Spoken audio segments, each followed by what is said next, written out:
பக்தர்களுக்கு ஒரு அறிவிப்பு என்னன்னா, வரக்கூடிய புதன்கிழமை சரஸ்வதி பூஜை. எல்லாரும் அது புரிந்தது. அதுக்கு மறுநாள் ஆயுத பூஜை என்னும் விஜயதசமி ஆகிய நாளாக இருக்கும் என்று நினைக்கிறேன்.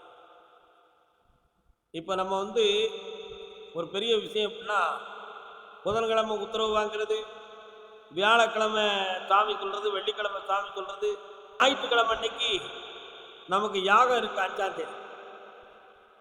அடுத்து திங்கக்கிழமை அன்னைக்கு பௌர்ணமி இருக்கு. இந்த சூழ்நிலைகளை நம்ம பார்க்கும் பொழுது சரஸ்வதி பூஜையை எல்லாரும் கொண்டாடவும் செய்யணும்.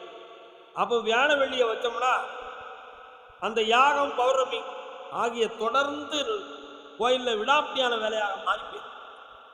அதனால எல்லா மக்களும் என்ன செய்யணும்னா, சரஸ்வதி பூஜையெல்லாம் கொண்டாடிட்டு நல்ல சாமி கும்பிட்டுட்டு இங்கிலீஷுக்கு 5ஆம் தேதி ஞாயிற்றுக்கிழமை யாக பூஜைக்கு எல்லாரும் கலந்துடணும்.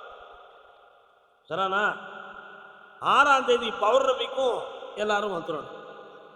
அதனால வரக்கூடிய வியாழ வெள்ளி சரஸ்வதி பூஜையை முன்னிட்டு நமக்கு கோயில் விடுமுறை என்பது எல்லாரும் புரிந்து கொள்ளணும். வீணாக வெளியூர்லேருந்து பணம் செலவழித்து சாமி நாங்கள் யூடியூப்பை பார்க்கல ஐயா அப்படின்னு சொல்லிட்டு கஷ்டப்படும். அதனால தான் முதல்ல இப்போ தெளிவாக இருக்கும் போதே சொல்கிறேன். எல்லாரும் மனசில் வச்சுட்டாங்க. ஆண்டவனுடைய அருள் எல்லாரையும் கை கொடுத்து வாழ வைக்கும். 5ஆம் தேதி யாகம், 6ஆம் தேதி பௌர்ணமி புண்ணியமாக சேர வேண்டும். வாழ்க.